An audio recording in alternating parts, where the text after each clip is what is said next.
Hello, everyone, and welcome to Answer the Call. This is going to be the state of ship combat. I wasn't really sure what topic we were going to do this week, and then I watched Star Citizen Live, and there was like this major focus on slowing ships down and a lot of conversation on the changes that are coming to ship combat and just ships in general and things like that. So it's been a while since we've done one of these, and I figured it was time, but I have some friends with me. I have Virgil and I have Space Cutlet, and we're going to do the podcast very differently than we've done in the past because I know next to nothing about this stuff. And I think that these two guys are some of the people that I would go to for advice. Virgil's definitely taught me things about ship combat. Space Cutlet the same. Moist Noodle, Avenger 1, those kind of people. I put out a tweet out there for everyone. I like the show to be more of a call-in show and not necessarily bring on certain creators. These were the two guys that really responded and wanted to be a part of it, and I thought that it made a lot more sense to do it in a podcast format for this, in terms of like, these are the two guests that are on the show. I'll maybe steer the conversation, but most of the conversation will be between the two of them and not as much me. So welcome, Virgil. Welcome, Cutlet. Cutlet, obviously, we're all happy to see that you're doing okay as okay as you can be in the situation that you're in. Thank you. Yeah. And that your family is safe, at least, you know. So we love you, and I'm happy to hear your voice. Like, seriously. Thank you. Let's get into this. The big conversation was about slowing speeds down, and this has been something that has been on the roadmap. This is something they've been talking about for what, 2 to 3 years at least. It's been something. We had SCM speeds a while back, cruise mode. There's all sorts of things that have changed over the years with Star Citizen as far as this specific scenario goes. It's taking forever. And I want to start with that. They said they've been working 3 to 9 months on it. Why do you guys think that is? Virgil, you go? Who first? I don't know. No, you go first. Ladies first. Okay, thank you, Mr. Gentleman. So it's hard to say why. The question is, as I said just before the podcast, why we don't hear like exactly the way they're trying to achieve it. That's the biggest question for me. In the first place, they did this mistake with different mechanics already before, when they don't reveal anything to public, and then they come up with a solution that is just not working in the live environment with people on different skill levels. It just doesn't work. So that's the question I just cannot answer. When they said they are already like 3 whatever months into this idea and they're still like experimenting, my biggest question probably is yours, as you said, is why not share the approximate route they are taking in order to get verbal feedback, at least on the spectrum, like they usually do the previews of different features. We've seen so many examples, like how many times they showed how the fire is gonna go in 600i, right? We've seen it all. Like, why not be open with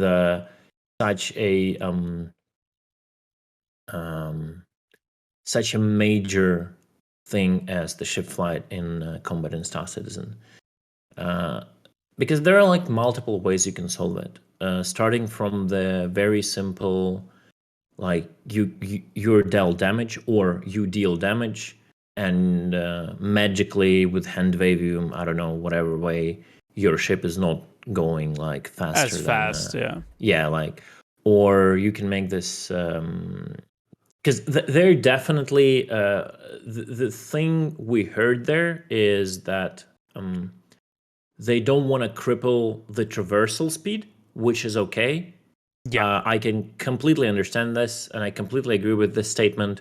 the way the game expanded, SCM speeds are not enough for just, you don't want to be flying like 300 meters per second when you have nothing to do. That is 100% true, and I totally agree with them. But the way they want to get it, the way they want to slow down ships into the combat mode is like, there's so many ways to do it. And, I think that's probably why it's taking so long too. Yes, is 'cause they're trying to decide. There's going to be edge cases with every way that they do things. Would be my guess. Yeah. Exactly. But the edge cases, that what should take time. Not telling community the direction of in the direction in which they're at least like putting their thoughts in. I think it's a bit of a mistake, right? I think agree. there could be, I mean, it's really hard to filter out the feedback from the community. I totally understand this. And when you say, listen to the guys like this and this and this, it's like putting up those like privileged part of the community on top of every other community. Yeah. And it creates a lot of drama and all that. But that's like, I don't think that's a problem. You just put it out there, at least as a thought, and let community chew it. Put out some feedback, and then you go through it, and I'm pretty sure they know the names in the community they should pay attention to, especially. Right? Like the problem is they're fucking stuck though, aren't they? Right? Like they have to appease to races. They have to appease to racing maps. They have to appease to traversal, like flying down atmospheres that are 150,000. Deep. Yeah. Yep. You have to travel around the verse. They need to appease to Tarada and stuff, low flying at fast speeds. They don't want a game that looks slow.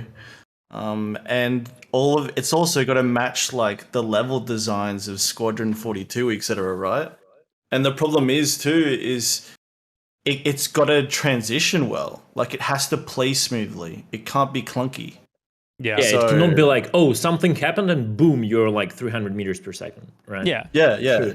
True. So it's like I guess the solution that they have to bring to the table, it's got to be complex and tick a lot of boxes. And like the worst part about this, right, is like this is just us coming back full circle. Like, yeah, it's crazy. Like we had the answer to this. Yeah, we literally and it worked had this perfectly. It worked so well back in the past. Like, I came in 3.4, and it's like you flew at the SCM speeds. Yeah, you flew at the SCM speeds, and then if you wanted to go above that, you were going in a straight line. And if you deviated from that straight line at that speed, you blacked out instantly. Like that was, and it worked so well. Like the only thing that was missing, jousting or anything. I think the only thing that was missing was destroying components or a way to prevent you from going into that speed. That's how I felt. That was the only thing that was missing, was like the ability to disable you from running away. Because if you wanted to avoid a fight, you just pressed a button and you were gone. It wasn't that easy, actually. It was more of a. I mean, it's the same thing right now. You press a button and you're gone, right? Yeah, it's just W now. Yeah, that's the true. The interesting part in the old system, like I'm not sure you just blacked out when you deviated from the vector. I think it was like it artificially dropped your speed when you started deviating from the vector. Really hard blacked out though too. If I remember, you would also black out. You would also black out. Your speed would like dramatically start decreasing unless you're decoupled, and then you just black out. But like, it was the point is like you only went those speeds to go to a destination. Like I only remember going at those speeds to go straight to jump down, which was just like, oh, you found the dot on yellow, so you're gonna fly in that straight line, and that was it, right? Like, and the thing that kind of worked with it too in 3.4, right? I don't have earlier than 3.4 experience, but like when you would reach that speed above SCM, you were in a straight line because of the blackout mechanic and the slowdown, etc. That you were like extremely vulnerable to, right? Like you would never use that speed for combat because your pit was nice and smooth. Like if someone followed you along that line, they'd get really easy shots on you too. So that was like the balance of it. But that was just essentially a cruise mode, right? Like it was a mix, Yeah, so it's like but the frustrating part is like why was this not considered when we got the flight model in 3.5, right? Because I remember like in 3.4, everyone's like, oh, it's going to be so great to have this new flight model that, it includes decision making and, isn't Fortnite in space, and it's not just what did people call it when you're just spiraling around each other, like side strafing, like there was some circle strafing, yeah. Yeah, people aren't just circle strafing and stuff like that, and like then it came and there was so many like question marks, like, oh, like you haven't even thought about this, like how have you guys not realized that people are just going to be flying past each other doing these huge jousts, like. Yep. And I think the problem is like the product that got delivered in 3.5 was just like a total failure. Just an absolute, like the fixed weapons just went out the window back then too, remember? Like they would stop to work and you had to use auto. It was just in such a broken state. It just felt like they hit the reset button for no reason, really. And then they took out the blackout mechanics straight after that too. But yeah, like I think it's essential to the game, right? Like, because what is the speed slowing down, or the different, like the SCM versus cruise mode thing? I think the speed's slowing down, even from like a computing standpoint. Like the game doesn't run well multiplayer at those speeds. Like everyone knows that. Any they game know that. No. There's no way this is possible. We're going so fast. No. Like that's it's just crazy to think that it's okay. And it's generally not fun. Like I think, I don't know where, but there was a comment somewhere on whether it was Discord or the Spectrum thread that I made or something, or I think it was on YouTube actually, where a guy was like, don't slow the speed down, it's boring. And I feel like they like never played Arena Commander back in the day, because Arena Commander wasn't boring ever. And we weren't going that fast. And I don't see that point of view, because I find the current system incredibly boring. Incredibly boring. Yeah. It is incredibly boring to chase somebody across the system, slide around like you're on ice on a snowboard, and then you think you get close, and then 2 seconds later, they're 4K kilometers from you, and you no longer have a pip to shoot at. Yeah, they're a pixel at that range, right? And the fact that they're a pixel, you can't even see the damage or anything that you're doing. It's basically awful. like EVE Online. You shoot the brackets, right? Yeah, you're shooting the HUD. You're not shooting the ship. The ship, yeah. Yeah. And people don't realize too, it's like when you say you want fast-paced combat, you're not talking about shooting at pixels at 1200. Like talking about decisions. Fast-paced combat happens in before 300. Like that's the thing, right? Is like you're dodging and weaving right up and close and personal with a ship, like you would expect in any sci-fi movie, right? Like X-Wing versus TIE Fighter, these ships are up close with each other, right? Like. You're weaving between asteroids and stuff. At 1200, you're not weaving between anything. Like, so you're just. It's like if it's just awful. They lower the speed ceiling, then the game speeds up. Actually, like that's how it works. Like it actually gets faster the lower the ceiling. So let me jump in real quick, Cutlet, before you go, just 1 second, because I see a lot of the people in chat that I really hoped would come on the show today. I see a lot of names that I find that I also like they're synonymous with ship combat. If you guys also want to call in, like this is, I kind of set this up as a little podcast with Virgil, Cutlet, and I, but you're absolutely. Like, it could still be a show where you guys call in. So please feel free to jump in the queue if you want to add to the conversation at all. Okay? Like, I see you. I'm not going to call you out by name, but I see a few of you guys in chat. And, like, I would love, because I see you typing. You have things to say. Please come on and share them on the show. I would love to hear it. It would be awesome. Okay? Sorry. Go ahead, Cutlet. Yeah, so, like, fast is a very weird definition in space, right? Mm-hmm. When you don't have a relative point, there is no like fast. The only thing that defines fast is a speed relative to your target, right? Yes. And that's about it. So someone saying don't like don't put down the speeds because it's not going to be fast and it's going to be boring. It's like utter bullshit. Fast is only defined by the movement of your opponent on your screen, which could be done at a very low speeds. Because like if you're up close and personal, basically what you guys said already, I just want to double down on that, right? Yeah. If you're up and close with your opponent, up and personal or whatever you said, right?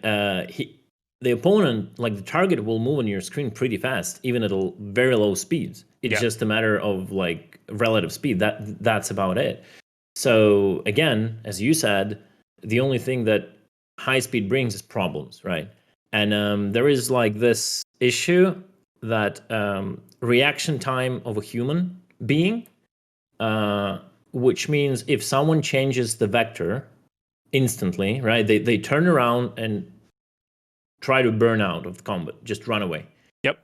Every millisecond you do not follow their paths will break the distance further and further. If you are half a second behind doing the same turn and pressing Shift and W, you will never already catch up, because they will always have this lead of 100 or 200 meters per second that they gained before you did for like a second.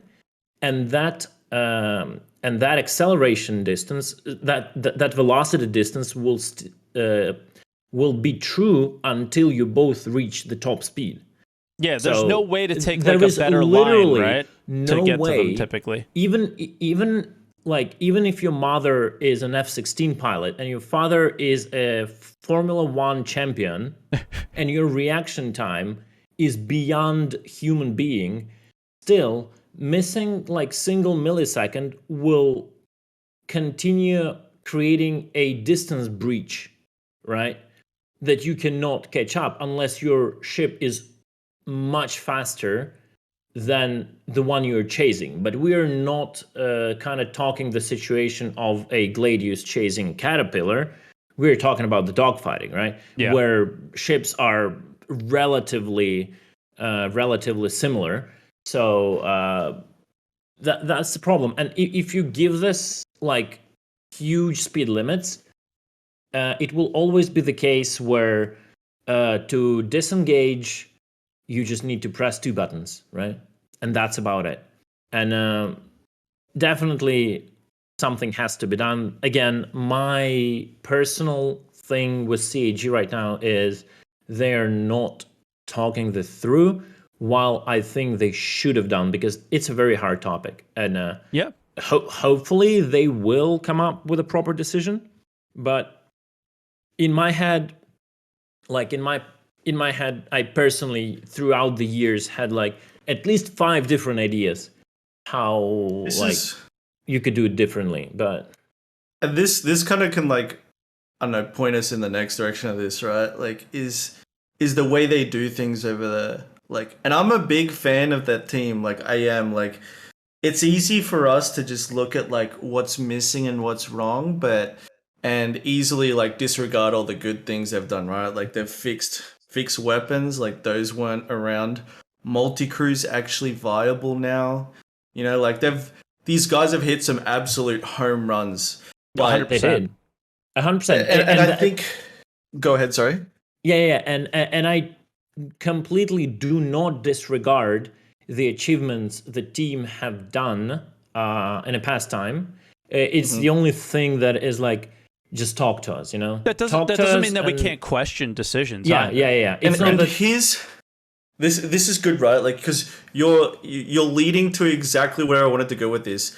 I agree with you completely. And it's a toxic take, right? Like, people in the YouTube comments are gonna hate me for saying this, right? But I don't think that they're listening to the players that are stretching the game as hard as it goes.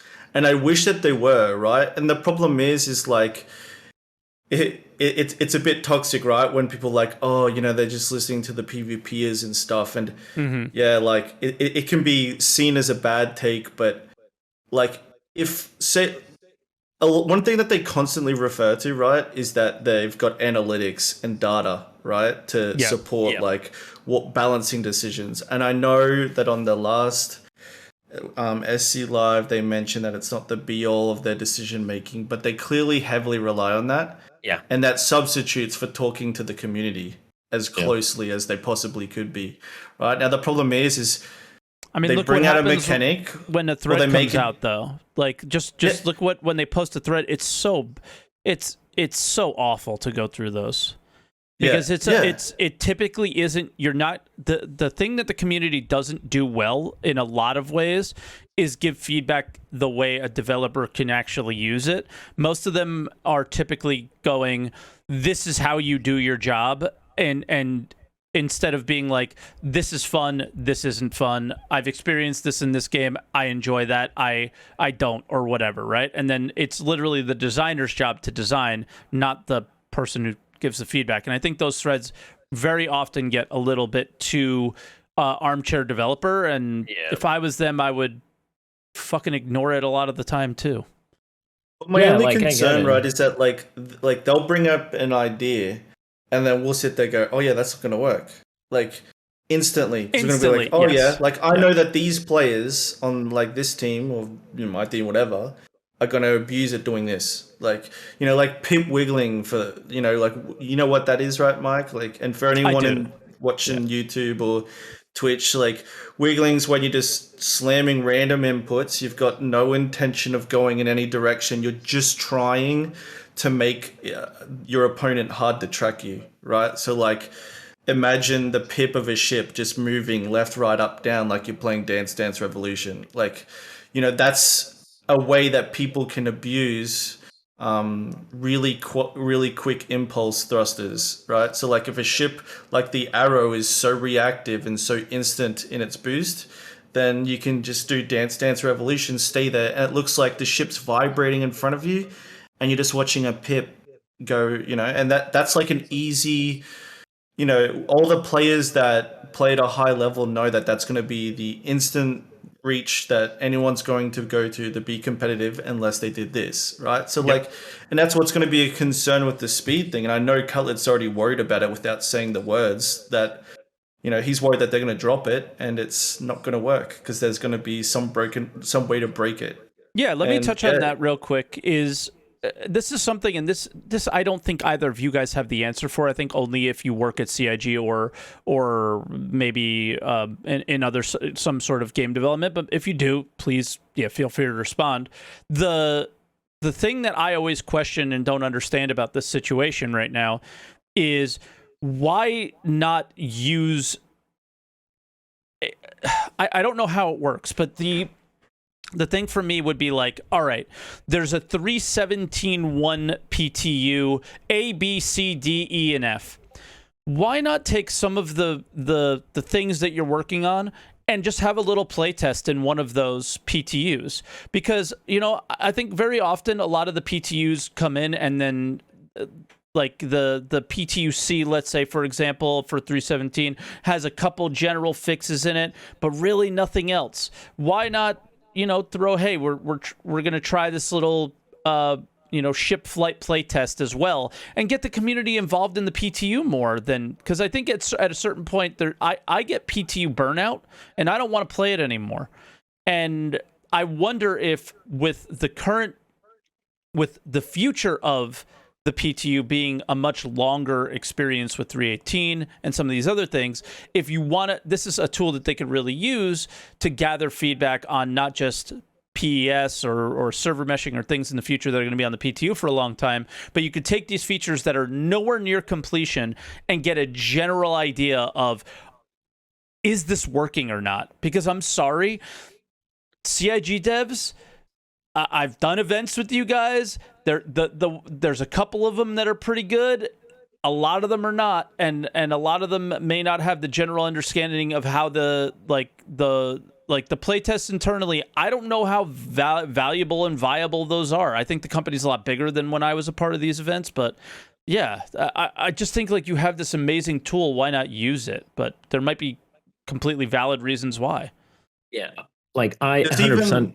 Yeah, go ahead, Virgil. You've got free like QA testers in some of the players, right? Like Cutlet is probably one of their best QA testers they've got at the company. They don't pay him $1. I mean, they now So, have these yeah. teams though that like it's much different than it was back then. So It's a hard question. Like I question the same thing a lot, off streams, on streams. Like, why not do PTU tests on something like that would dramatically change the gameplay and try multiple things for a short period of time and let players toy with it? I think there are a lot of questions to that inside of CG. I think there is a lot of goes into like the builds, how you publish it, how you push it to PTU, how you follow up.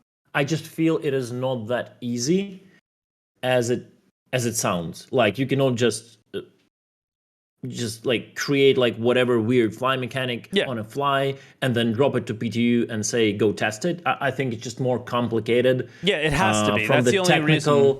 From the technical and logistical perspective to create it, because otherwise I just don't understand why. Also, I have the same question.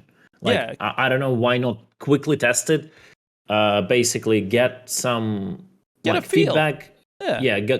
Get to some conclusions and then move on. And if it's bad, it's bad. Never like publish it to live. Forget about it. And move on. Yeah. It feels like we come in at a weird stage sometimes where it's like they've already made the decision, and our feedback just doesn't matter because they're going with it anyway. You can't stop it. Like it's coming, and it's going to hit PTU, and it doesn't matter, whether we liked it or not. The or apocalyptical changes. Yeah, they were good though. Yeah. And now that like they're doing this like polish and Squadron 42 stuff, like it's going to be way too late for them to turn around by the time it gets to us. And I'm not saying that like there's been anything of theirs that they've done of that yet that would require them to like go right back to the drawing board, but I wish that the guys, I don't know, I just wish that the people that know what they're talking, and this sounds elitist and I don't mean it this way, but I wish that some of the experts that are playing the game, and I'm not talking about myself, like plenty of other people, but like Cutlet and stuff, like I wish that Cutlet's opinion on piracy and interdiction was actually like seriously considered. And I think Cutlet was consulted on. It's not called like elitist. It's called field of expertise, right? If I'm correct. Right. The thing is, I think it is. I think your point, like it is taken in. They just don't action them, and they don't. And if they do plan to action them, they don't action them in like a reasonable time. It's always like 6 months, 9 months, a year later. Yeah. I think Mike is absolutely correct. I can feel Seiji's listening, literally from the private talks, right? I'm not like name calling or anything right now. But it is okay. We got the feedback, right? And that's it. We've taken the feedback, but we never know when that. You want to hear a funny story? So when I came back, right, and I started playing, I discovered that we have a request lending button hotkey. Finally. I don't remember I don't know if chat remembers my super old video, one of my first probably Star Citizen videos on YouTube, where I ranted like a bitch about that. Literally, I wished CAG so many bad things. I said that a developer had to be seated at a gaming chair in front of a Star Citizen, and he should request landing like with Mobiglass for 48 hours straight, right? Because I calculated how much time I've spent of my life just doing F1 and requesting landing, right? And then afterwards, I come back right now, and I see this function being in. And then I think Wikipedia, like I really feel bad for that video because I was too ranty there. Like it was over the top. But Wikipedia, like a lot of CG guys showed up in my first day just to say hi and like to say that they're happy, like everything is okay. And I was talking about this function that you can request landing. And I think Wikipedia links me the thread with the feedback, where my post about like visual refinement of like landing pads, like this green silhouette of like landing pad that lights up when you land, or before, it's not in right now, it got removed completely. And then on top of that, I have a comment that requests like landing button, right? And that thread is from 2018. Yeah. And he links me that. And he Just said had that it. for all the time, that post was linked in Jira to do that. 2018, guys. It just doesn't So- get action quickly because this Yeah. game is not the fucking priority. It sucks. What But I my mean concern- is they do take the feedback. It just may My take con- very long.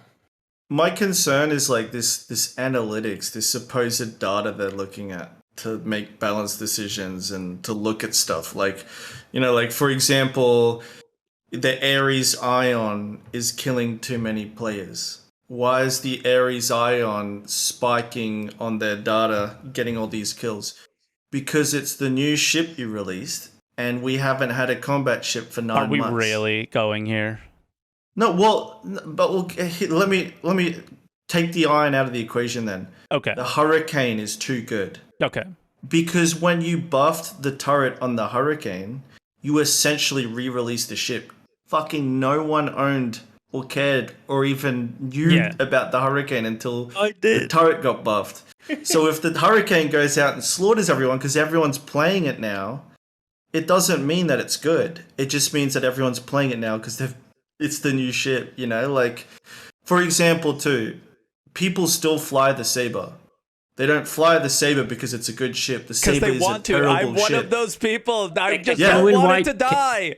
Exactly. Can we invite I- Greasy Khaleesi to a podcast? He will say a Saber Please is the best don't. ship. But my point is, right, it's like I fly the Saber because it looks like a Lamborghini. I don't fly it because it's a good ship. It's the worst ship right now in combat, period. Like, it's horrible. And that's my point, right? Are they sitting there going, oh, well, like 20% of our community loves to play Sabers. Yeah, but they aren't playing it because it's balanced. They're playing it because it looks cool. Yeah, like 'cause it's there is their the favorite thing. ship. There is also a gold thing standard. here. There is a thing here that if you are I would say even not like Avenger One tries to say like 1%. Even if you're a 10% player, right?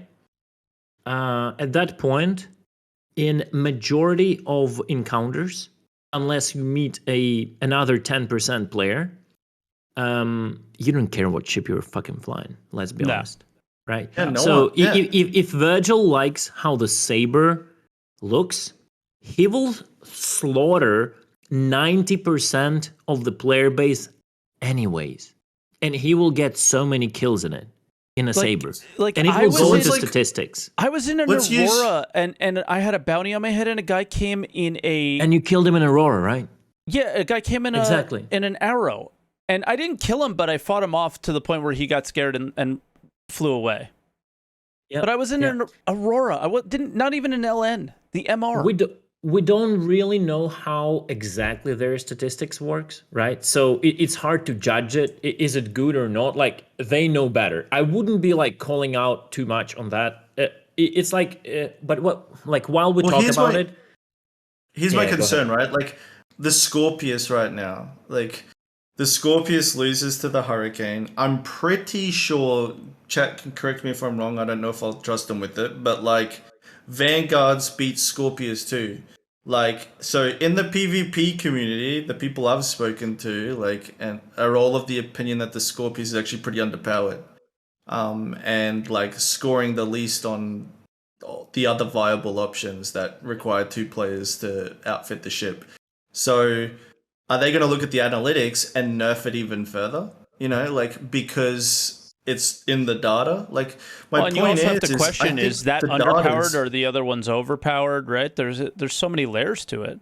Yeah, but my problem is, like, I just don't think that analytics and data is serving them in the context of balancing ships at all. And it scares me that they keep bringing that up. It's like, there's no analytics in there that you should be thinking, should be applied to ship balancing decisions at all. There's none. Like, absolutely none. You should like throw that data in the trash unless it's coming out of like a focused environment like Arena Commander or something. I just don't see a value in it, and I am concerned with the state of balance right now, right? Like they talk about I wanting to actually be agree on meta. that. It's very meta right now. Like there's 2 ships that are good. Like If that analytics was taken from Arena Commander, it would be much more legit. Yeah, you know what? For example, like analytics is done, for example, in MOBA games, right? Sure. That if a specific character has really a higher win rate, then they understand something has to be done with it, right? But like a MOBA game is a closed environment. It's a 5-on-5, 3 lanes basically, and then there is analytics. Like it's really hard to put up analytics in the PU. The thing that scared me a bit when they were talking about the analytics, inside Star Citizen, when he spoke about the hurricane, right? He said he jumped to a conclusion that analytics showed that when capacitors were added, like the benefit that turrets get with the capacitors, like made the difference, and then they will think about it. Like I think capacitors were the last thing that made Hurricane good. Like why that? Like that's what scares me. Like the analytics data is being then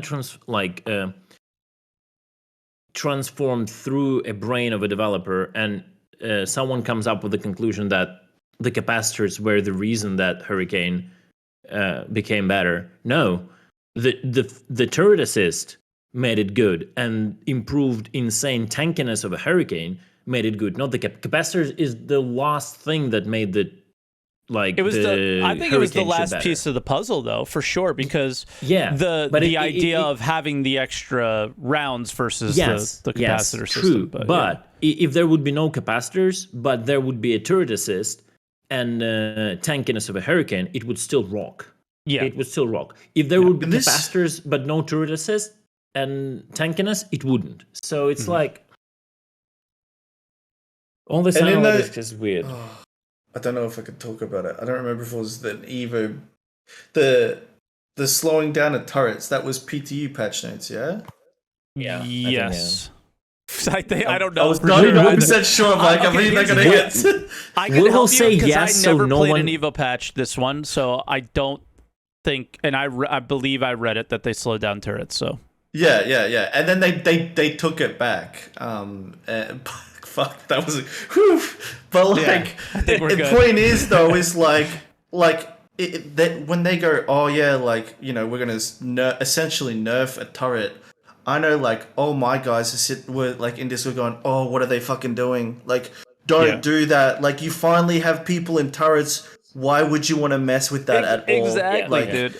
Like, you can't do that, right? Because of the hurricane. Because of one ship. We're not even going to go and be like, all these other big, huge, hunky, slow things that actually need turrets are now going to be less defensible than they already are.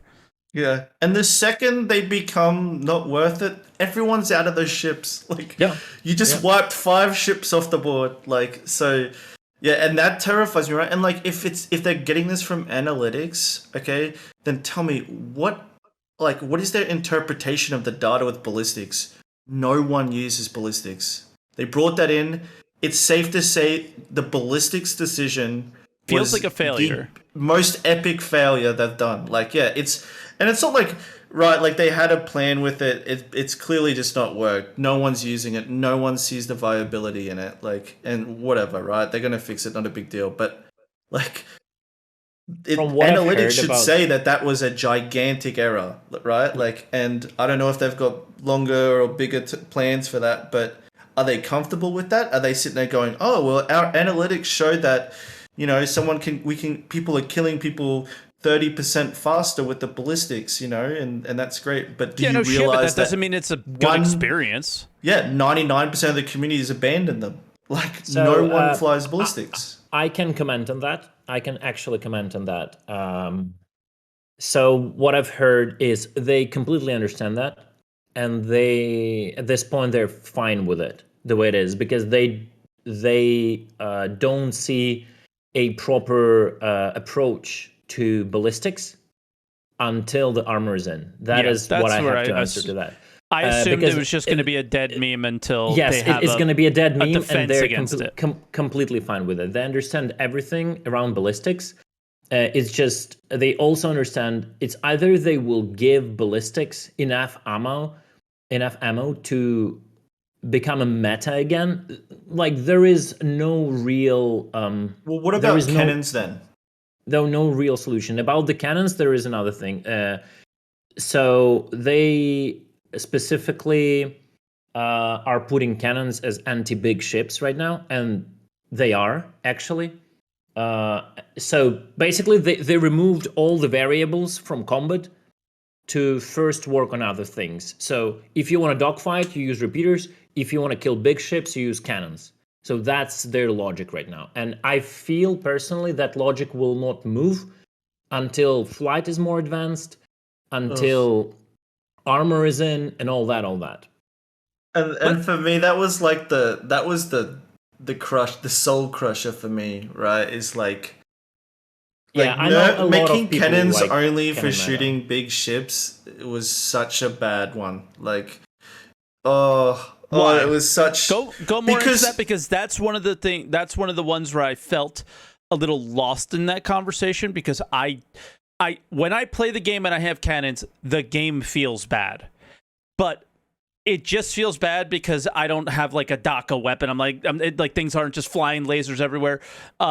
It doesn't feel good, but I don't really quite understand why they're bad and why, like, their response to them. Well, quickly, I'll give you the one word, all right, to justify the cannon thing. Dopamine. The answer's dopamine. Like, when you see one shot explosion feels good. Yeah. Like, you land that perfect shot that you timed it, and you hit nothing but net like basketball, and it was the perfect shot, right? And this is why you like the ion, but it still didn't mean that it was a good thing, though. Yeah, no, I whatever. Like, nerf the ion, that's fine. But like, it's like, for example, Risa, who's a Call of Duty Chad. I'm just assuming Risa's a Call of Duty Chad. But Risa, might prefer to go. We don't know what he is. He's an alien. He might prefer to drop into Warzone with a sniper rifle rather than an M4, or like an assault rifle. Right? Like, not everybody wants to pick the assault rifle. In Halo, some people want to pick the sniper rifle. Yeah. Right? Like, you shouldn't, just alienate dogfighting to just one type of weapon. And the problem is like, I've played the cannon metas, and it was just so much fun. And it wasn't because it was overpowered, it was because you had to play the game differently to land cannon shots. Like, timing was actually a thing. With repeaters, it's not, there's no timing. You're just holding a trigger. That's it. Like, you don't feel any reward with it. And I think that's their problem with it, because if you kind of describe cannons as like this romantic thing right now, but on the other side, there was a problem that cannons basically was flick shotting. Yeah, you did the pip wiggle, which you described as bad. Basically, you did the pip wiggle, and then you flick shot, and then you pip wiggle, and then you flick shot, and then you evade pip wiggle, and then you flick shot. While the repeater guy tries to do something to stay on target and consistently put the aim on target, which is much harder to lead the peep consistently. Yeah. And it was unfair. So I think it feels to me, not that I'm saying that I don't like cannons. I kind of feel why they made this decision for now. We're not saying that's going to stay like forever. Let's touch on that. Dodge, weave, punch. Like boxing, right? Like dodge, weave, punch. Yeah, like I understand. That's fine. That's balanceable. You can get repeaters and cannons to a point where it's balanced between each other. Like, it's not this, unachievable task. Like, I don't think we have to roll over to it. And that's the problem, right? Is like people just associate cannons with getting one shot. Like, yeah, and here we go if it takes into 5 the main shots, question. that's fine. And here we go to the answering all this. Basically, you said it just yourself. It is balanceable, right? Yeah. So they will work for a very big time because balance is a very hard thing. Very hard thing. They will work for a very big time to balance the cannons and repeaters, so they're both competitive in a dogfight, and then speed changes come. Yeah. And then they have to spend half a year rebalancing that again. Well, here's the thing. Here's what's crazy about this too, right? Like, they already have to do this now. You know why? Like, they have to rebalance things again. Why? Because of the desync fix. Like, exactly. Right. So that's the point. They want to do as little. They want to do as little balancing. I mean, man, it fucking feels. I'm just like a CAG guy advocating the company. I don't like it, but it just. But it is what it is. It's just logical. Like, that's kind of where I want to lead. It's what goes through my head. Yeah. So then the armor will go in, and then they will have to rebalance everything else again from scratch, and then something else come in. So that, I think that's the way they're taking it. They're trying to exclude a lot of options and just let people play somehow. And then when most of the core things will be in game, they will actually start putting in time, because that's all development time. If that team is constantly kept balancing, let's say, cannons versus repeaters, they're not doing something else that they would possibly be doing. And I think that was their decision. I understand it's not fun for us as for players. I understand. Yeah, but like, I think you're like misrepresenting how long it would take. It's like, okay, like, cannons are a bit strong. All the guys in AC using cannons. All right, twist the knob 5 degrees to the left. Maybe. But I think CEG right now is already in a state of a huge bureaucracy. The problem I have is, like, they keep taking it away, right? It's like, we had this. Like, we had working cannons and we had repeaters. If they had buffed, like, repeaters 10%, then there wouldn't have been this, like, outcry for cannons anymore, and we'd be selecting different options. Like, remember the shotgun cannon meta? It was strong. Yeah. You could have nerfed it, right? Like, they could have just nerfed it some, and then that gameplay would still exist. Because, like, when you were playing with the shotgun and the cannon, you had to do the combat geometry, which they described in SCL a couple of days ago, right? But, like, you had to play differently, right? Like, you had to try and get above a ship. You had to outposition them. You had to, like, essentially wrestle them. You had to play differently. When you're in a laser repeater, you want to hold distance and just turret them down. So, like, they just removed that part of the game when they got rid of that, right? Like, when they nerfed it and took it away. And that's my problem, right? It's like, it feels like it's working, and then they take it away because they got a big rebuild coming. But the rebuild's a year out. Can I ask you guys a couple things about that? I agree with Virgil on the constantly. I feel like they're always taking things away, but you never really get anything back, and that's why we continue to end up with less and less viable ships in combat.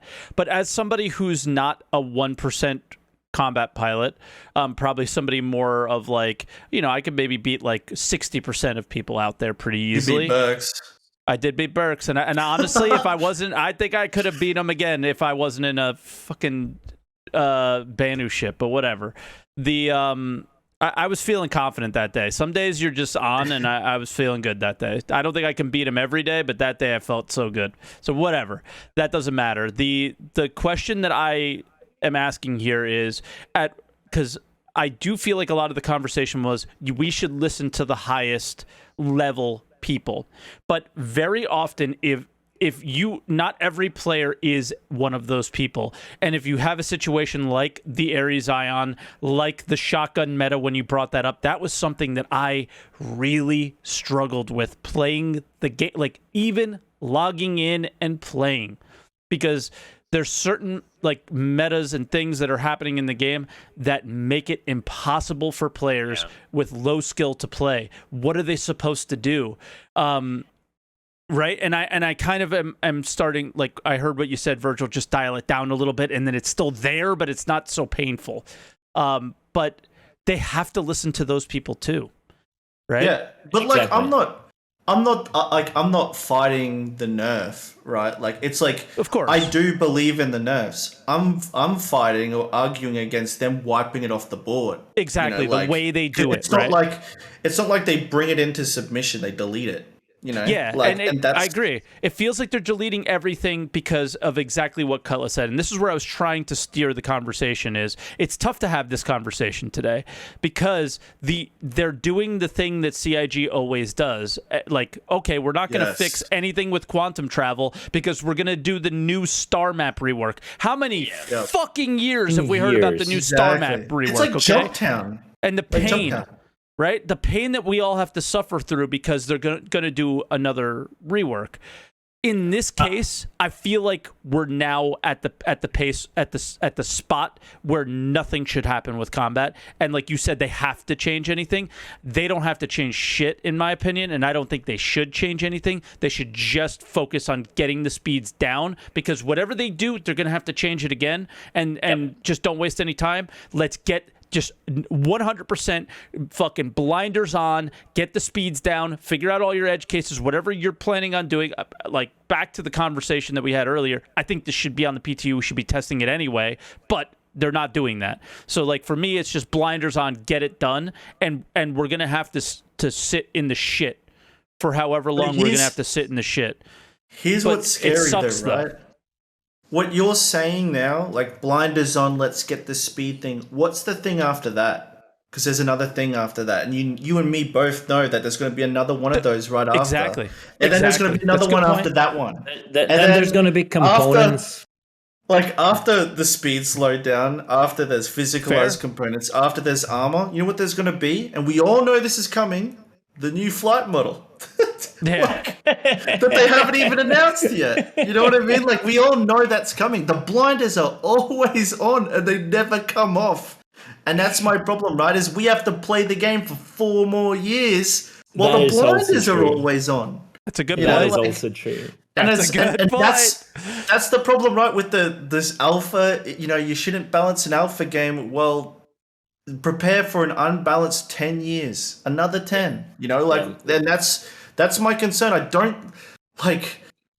That is also so true. That is also I don't agree with this, like, oh, let's just get there. No, because that get there part doesn't have a finish line ever. Like, let me respond to that. The only reason I'm bringing it up in that way, because you and I are in 100% agreement on this, because I would be contradicting everything I've ever said for the last 5-6 years if I didn't agree with you.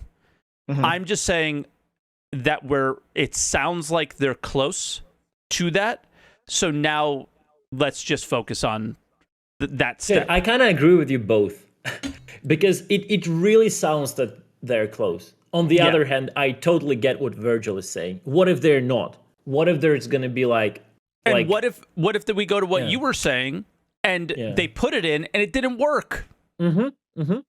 Mm-hmm. Or we're crying for what's going to replace it. Yeah, like it comes in, it clearly doesn't work. Like ballistics, for example, right? Like it comes in, they've lowered all the ammo counts, they've done this approach to ballistic weapons, and then we're already counting the days until the ballistic weapons are fixed, right? Like that could be exactly what happens, right? The speed fix could come in to slow everything down. Everyone goes, whoa, wait, this is miserable.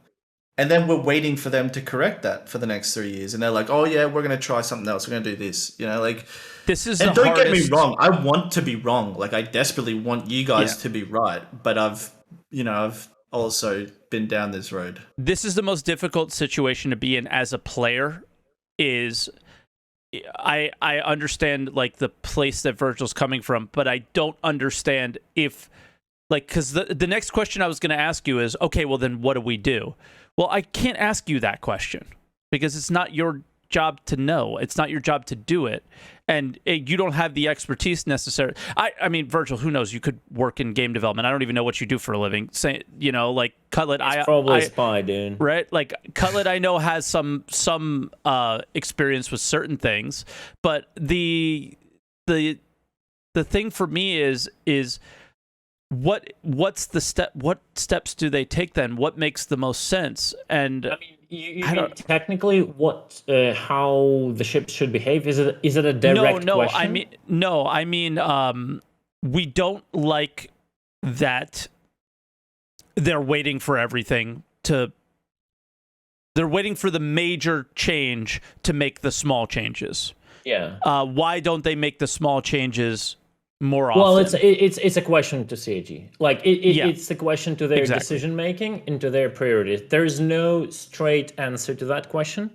It's basically, do they decide to spend more money, more time, and more resources to make the game, to make gun balancing feel nice and good, and basically throw in a long run, throw away that that input because it's gonna things gonna change, or are they willing to keep feeding us with copium and leave it like that until more systems are in? It's the choice they are making. There is no good or bad. It's just the way it is. Let me ask this question to you guys before we move anywhere else in this conversation. Is it really throwing it away?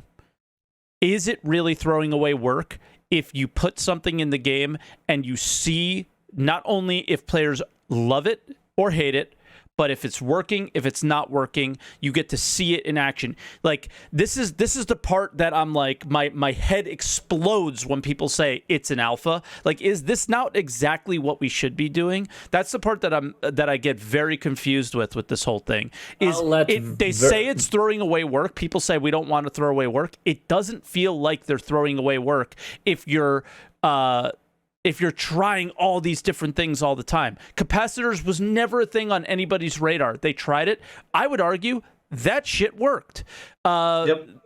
They tried the SCM versus cruise speed and then went away from it. That didn't. They're trying the ballistics thing. That did.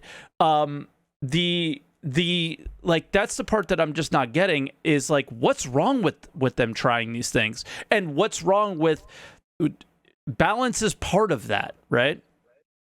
So that's my question is like, is it really throwing away work, or can they use that to their advantage as they move through the process, right? Like how can't they though, right?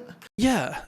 Like for me, it's like, why should we just be saying it's an alpha, expect it to be broken? Like if they're 5 days late on the big 1 year long task because they polished it up and made it a bit more fun, like, how many more ships are you going to sell? You know what I mean? Like, I disagree with this. Oh, we should just be the blinders on and completely focused on this goal that's going to be a year out. Because the reality is combat is going to be boring for a year. You know, like it's like meshing, for example. Like because meshing isn't here, should they just abandon multi-crew gameplay or they've abandoned missions. They don't make dude. That's why you see the same mission varieties. Nothing crazy, nothing different. Is because they don't want to throw away that work. And the only person who ever did anything unique and special doesn't really work there anymore. Like we're starting to see some things from them. Jerry made those 2 missions that were completely unique and different, and they just stopped doing that. And I thought that was I don't think it was necessarily the person. I thought it was a good idea. The thing for me is it's definitely a balance of the live service and the alpha thing. And I guess I'll ask you guys this question too: can I get on to that question? Yeah, please. Quickly. So I think the right word you used is balance. Yeah. I think there is a limit. There is a limit of implementing new stuff to test out, which even if it doesn't work, it gives you an experience and understanding of what things work and what things don't work, right? It is a progress in your understanding of creating your game. Yeah. That gives you expertise and experience, and you can move with that information forward. But then there is like a threshold where, because like devil is in the details, right? There is a threshold where the time input becomes almost a throwaway, a useless throwaway. Okay. At which like they should say just, okay, stop. This is enough. Everything we're going to achieve with spending another month figuring out like values with all our in-studio bureaucracy and approving every single like every single like approach, every single like change. We'll just throw away like a month of work figuring this out, and then it's going to change like in the next like 3 months or half a year. So there had to be a balance where they do get more expertise and experience and understanding of how it works, and then they probably make a decision to stop because everything above it will just be time wasted. And like every single player, I think, feels different about it. And there is no good or bad. It just depends on your perspective as a gamer, as a player. But it's in the end, it's up to them to decide when they stop. Yeah. Sorry, keep going. I thought you were. No, I finished. That's it. Okay. Well, like, think about it this way, Mike. Like, I'm trying to use an example that you'd understand, your community would like relate to. You call me stupid? Do you think? No. I'm just saying. Do you think that? Do you think that? Okay, Arma's coming into the game, right? How long do we think Arma's away from? Maybe a year, 6 months, 9 months, like until Arma, right?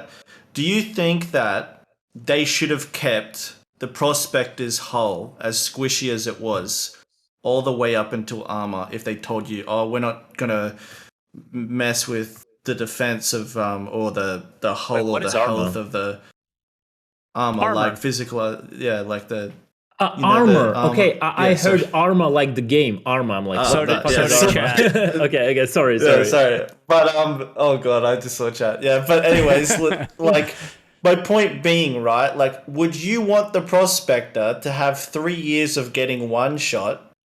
I mean, it has already. Yeah, exactly. But that's awful. My point, right? Is like, do you want to wait 2 or 3 years? To them tell you, hey, now armor. I think they should reforge the Arma. Yeah, you know what I mean. Like that's a good point, though, right? Like yes. Like, would you rather them have just like slowed it down a little? Maybe get to Armor 2 weeks later, and for 3 years you have a ship that can actually get away from getting one shot. 100% agree. That is that's like I got this word from Noodle actually. Like this, I started using this low hanging fruit, right? Yeah, and it always goes into my head like this low hanging fruit thing of. It's like me constantly complaining about the speed of a carrack, right? Because I do piracy, and that it just blows my mind, right? The speed of a carrack, how hard it is to tweak a value of a speed of a carrack, and still they don't do it, right? It's the same thing. How hard it is to buff like whatever HP of a Prospector, right? Before armor is in. It's like that balance that I think sometimes they just miss. They're not doing those small, low-hanging fruit changes for whatever reason. And that reason, honestly, is still not understandable for me until today. I don't know, maybe it's harder to implement a simple like velocity change, maximum velocity, or HP pool change, but I don't know how like changing a value could be that hard. Well, maybe it'd have to go through like 69 improvements. I'll play devil's advocate. It isn't, but then I wonder if like the bureaucracy thing that you say is a thing. Like they have to go through, okay, if we're going to change this value, how does it affect all these other ships? And okay, well now we have light fighters versus these fighters versus that fighter. So if I make this fighter be a little bit here, then how does that affect that entire like subsystem of ships? So I don't know. I think it probably there is no low-hanging fruit anymore because they sold 10 billion ships and everybody paid real money for it. So everybody has emotional investment, monetary investment in these things. And when they get nerfed, they get pissed off. So now that there's all this extra shit that they have to do to try to not piss anybody off, but what they have to come to realize is not everyone's going to be happy. Not everything's going to be in the meta. We all know that they want to create choice, but there's always going to be a fucking meta, whether you like it or not. It's always going to be there. If you guys want to talk about that now, we can. That shit drives me nuts. I get they want to make choice, but when it comes down to combat, there's going to be I have not seen that are going to get used. That's just there is nothing to talk about. I have not seen a single game in my entire gaming career, and that's from me being 4 years old, right? That did not have a meta. I mean, especially multiplayer games. Mm-hmm. Since Ultima Online, I started playing MMOs, and there was always meta in every fucking game. Yes, there were decisions, but there was meta. It only becomes insufferable for how long it stays in its current shape. I agree with that, yeah. And the problem is the Arrow and the Gladius have been the only pick for 3-4 years. Like there was like moments, like brief moments where other ships were being used. Yeah. And then they get deleted. and then they sit there and gather dust now. But like another good example, and shout out to the Mongrel Squad guys that I believe you've got to deal with nowadays. But not yet. Oh, you don't? We feel the game's not really where it needs to be yet to do it. Okay. Well, like either way, those guys right now, so they changed the health of ship components, or they made some sort of change, right? And it accidentally impacted like piracy gameplay, like distortion weapons. So distortion weapons take so much more effort to keep a ship turned off. They can't pin ships down, and I know that like a lot of the Mongrel Squad guys are really frustrated now because they can't reliably pirate because of it. And the problem is well, the answer to this from CIG is, oh, well, we're going to wait till we got bigger plans for distortion weapons, right? But how far away are those big plans? And how long is piracy not going to exist until it comes? Because you have big plans. Exactly. Well, and that's the problem, right? It's like you've just wiped out a huge, portion of the pie when it comes to the community and what they can do. Like you've essentially deleted piracy until you decide to do that. Yeah, or if they don't do something, and we play until the big plan comes. Like if they don't do something.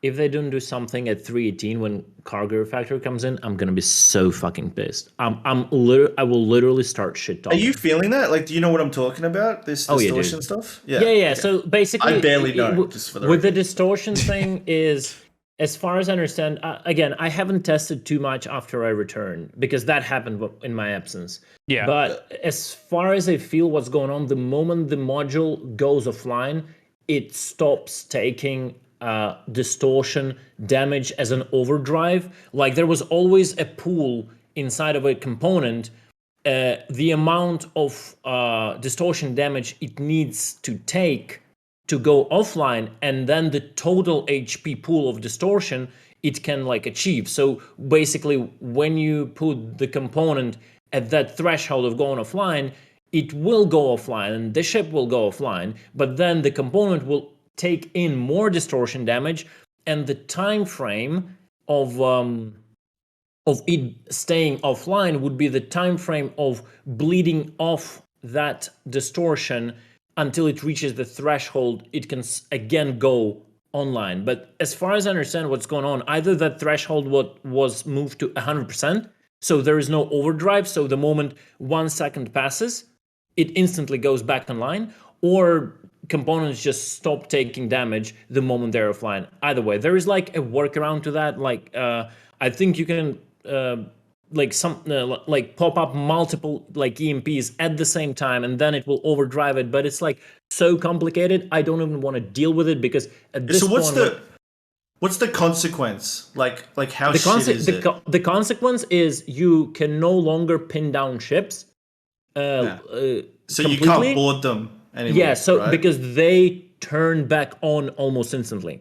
and there is a workaround.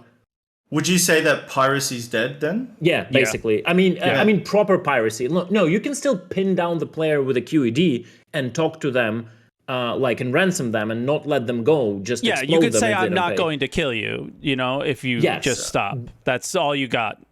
Like, But, I don't understand why taking that away was. I think again that was just. I think it was just a consequence to some changes that they made. It was an accidental thing. It was a backfire No, it wasn't. over. It wasn't. It was a backfire over wrong zero in an XML file.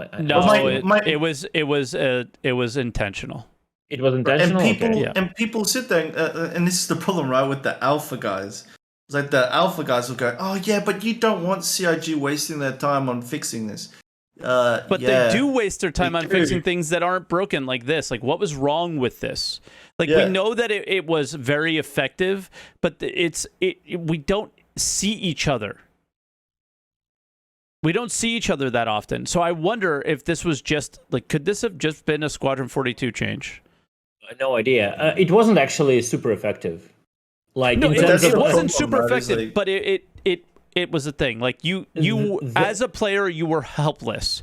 The moment they got you were helpless. Otherwise, you would be dead if there would be lethal guns. So it doesn't exactly. matter. Exactly. That's where I was going to get to. Is it wouldn't make a difference anyway. So I don't understand the reasoning behind it. Personally, I came up to this conclusion considering Alta Force and bad logging exist, right? And it's a thing. The moment I got back, my counter instantly went up on people doing that. I just stopped caring.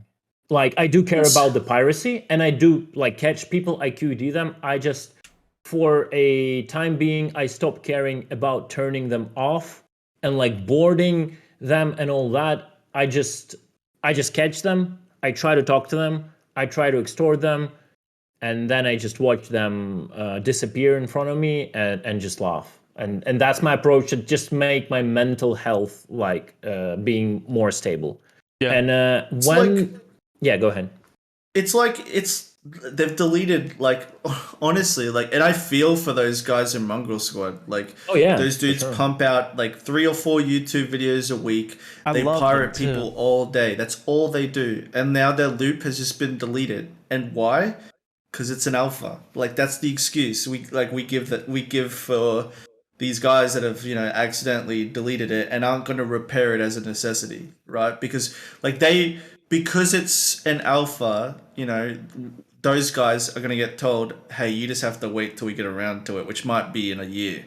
That sucks. And mining could be next. They might accidentally delete mining. They've made it worse throughout the process.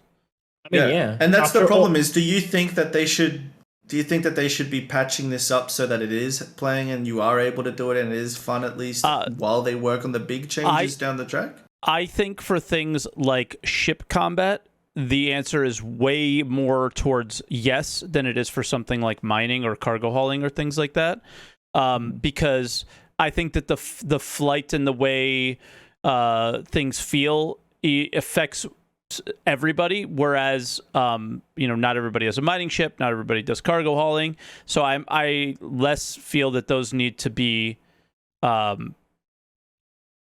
fixed when broken as quickly as possible than ship combat is. But that's kind of where I want to maybe start not ending this episode, but I feel like this is my last point is we're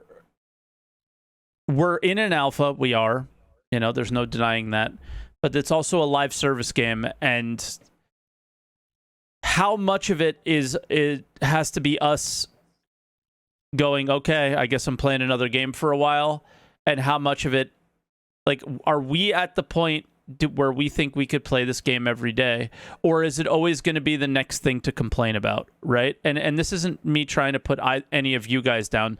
This is a legitimate question, because who complains more than I fucking do, right? So I do. Yeah, probably, actually. I've started complaining a lot less lately, but it is difficult to sit here and be like, please fix everything, make the game. But at the same time, it's like, why are we actively making the game less fun? Like, I think Virgil made a few points here where like, why can't we play the game while we wait for the next big thing?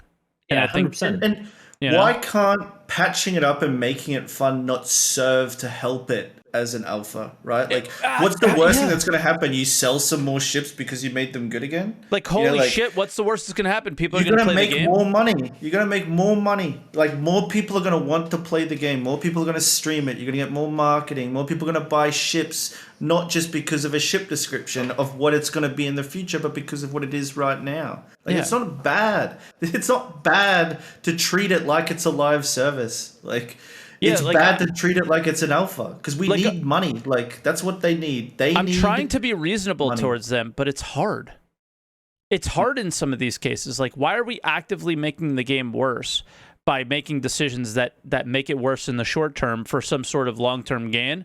But but they don't like correlate to each other. Like, the short-term nerf does not add to the long-term gain. It's just making the game in their minds like playable for everybody while we wait. But like, I don't necessarily know if that's exactly true. I think it's definitely the truth when it comes to the Ares Ion. I think, like, just watching videos and experiencing certain things, I think that's absolutely true with the shotgun meta.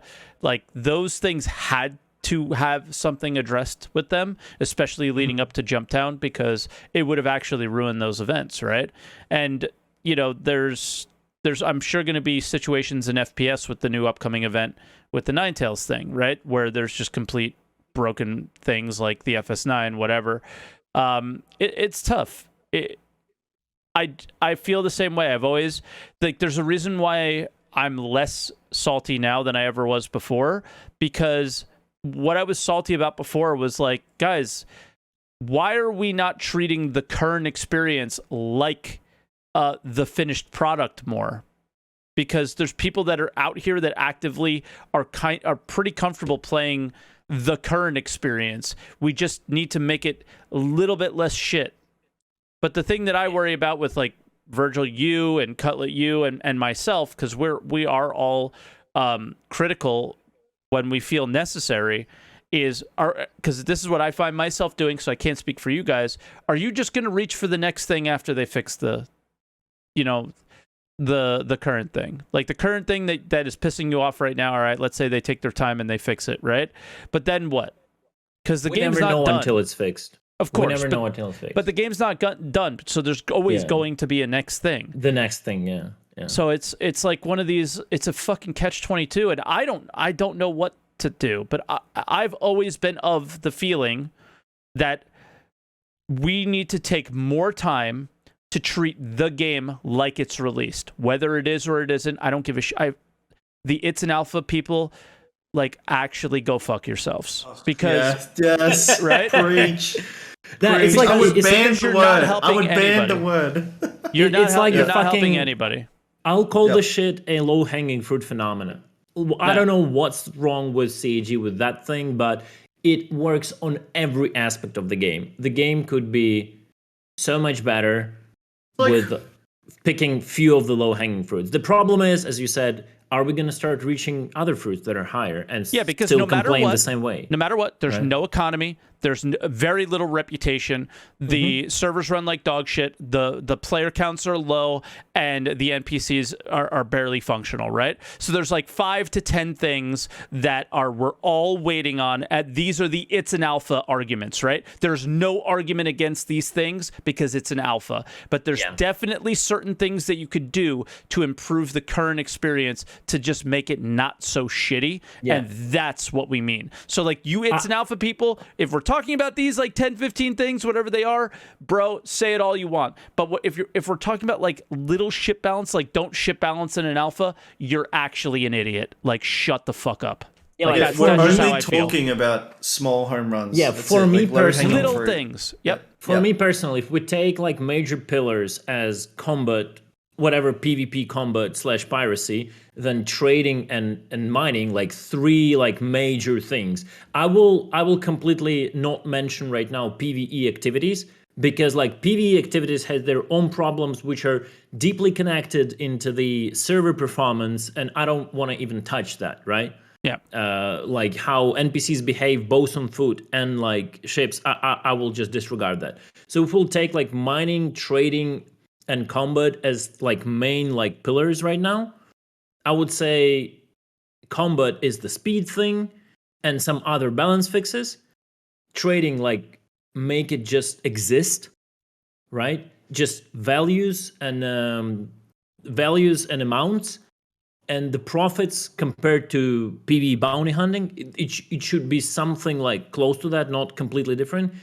And what the most like freaks me out in mining, besides the fact that looking for asteroids is a shit system overall, that mining has almost zero cooperative, how do we say it, activity. Like, Yeah. I made a all video they about had to this. do is to create bigger rocks that are mineable only with moles, with a full crew, and make the laser heads so powerful that amount of people sitting in a mole would be better than solo prospectors mining the same rock, and make it a cooperative activity for multiple people, and that thing would be already become so much better than solo mining. Like, even if they did 3 things in these pillars, the game would be like 10 times better. Like, I think speeds, that's like our overall point, right? It's just there's some low hanging fruits in combat. There's some low hanging fruit everywhere. Exactly. That could Every Everywhere. system.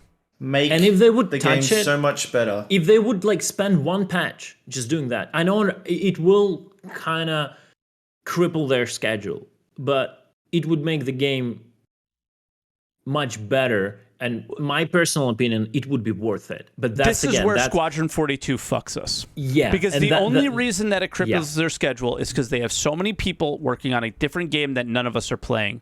So the idea behind what other game companies do, okay, not other game companies, only one game company that I know does this, because I don't follow game development very much, but I play Stellaris. I love that game. That game I think is one of the best games ever made.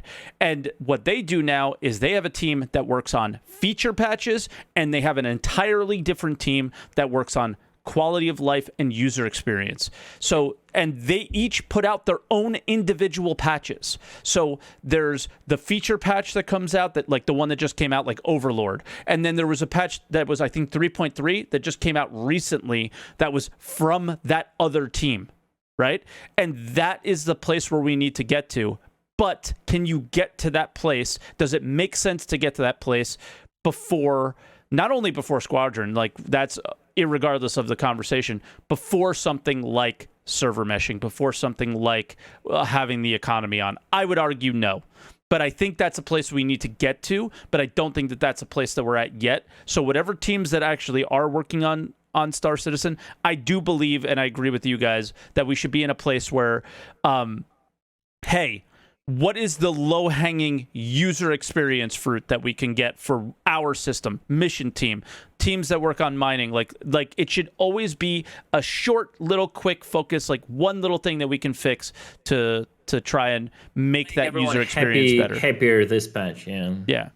And not everyone's going to be happy with the thing that they chose, but at least if they did a couple of patch, then we might not be in such a bad place that we're in now. But I don't even know if that's reasonable. We were talking about the ship speed combat. How did it went here? Well, I think it's all related to it. We had a team come on a show and confuse me about the way things are going to happen more than I was before I watched it. Yeah. True. I think like one thing, my last point, and I wanted to hit this through. I had this in my notes. Is like it's super like okay. The topic state of ship combat, right? Like for one thing, we haven't mentioned too is like the desync fix.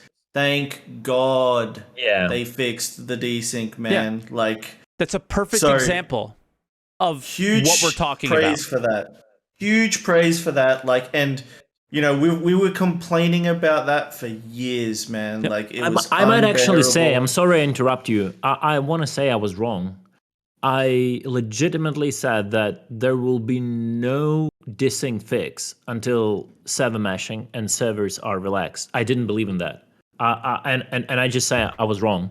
Like, there is still a problem. Like, the ships are much more stable on a high speed, especially, but you cannot still hit them. That's another thing. But I was super, like, I was 100% sure that there will be no fix until server meshing. It actually happened. So, yeah. I Chat, thought, like, I was wrong. because it one day it just snapped, like, and that's why, like, I've been like beating the drum. This is fixable. Like, it's got to be a bug. You know, like something you did during this patch did it. Like, and it exactly was that. It turned out it was the lag compensation, that like the smoothing of ships and the multiplayer to cover up the skips with the bad FPS on servers. That was Yeah. bugged, right? And that Yeah, was the it was whole thing. So bugged. they just turned I it thought off. I thought it was completely like it was all understandable that it's connected to like the smoothing, right, and the tick Yep. rate. But I thought it would never get You fixed just thought it was before the like server tech debt meshing. or something, Yeah, right? yeah. Well, Interesting. Yeah. basically, they were always communicating that to us. It's like they weren't going to investigate into it until after. But we Yeah. also didn't know how far along they were on this PES thing and how far along that was into server meshing. And then all of a sudden, we got a fix for Yeah. that because somebody had a little bit more time, right? So And that's that's good. So as far as like state of ship combat, it's a lot better than it's been. You know, Yeah. like with this desync fix, it's so much better than it's been. The meta is really shallow. Like arrows and gladiuses, you know, are still king. Flying these other ships is pointless, really. Like unless, sorry, you can take any ship out in the PU and you can fly it and, you know, do well with it, right? Literally any ship that you can purchase can perform. But when you get to the top tier or you start going up against actual PvPers or actual real combat, then you start to see, you know, all the warts and the ugly parts of it, and you're going to realize, yeah, it's Arrow, Gladius, or Bust.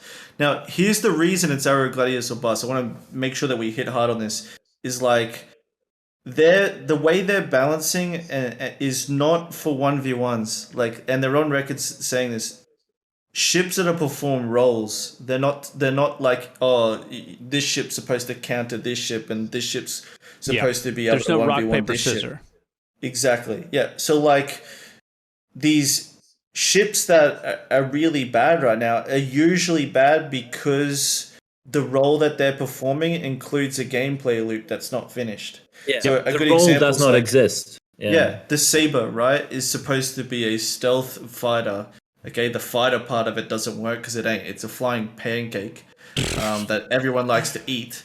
But Don't talk about my ship like that. I know, it's, man, I swear, I literally made threads saying bring back our baby, and it was a picture of like the Saber, like Yeah. on Spectrum. Got nowhere with it. But like, I desperately want it back. But the point being, right, is like, it's not gonna get that love until stealth comes in a more polished state, which could be a year out, 2 years out, right? And that's my argument, is give it some band-aids until stealth comes out, which is the whole developing conversation we just had. But my point is, right, is like, the only really fleshed out gameplay loops that are the furthest designed already that are live right now is just pure dogfighting, really. Like, ships that are just dogfighters.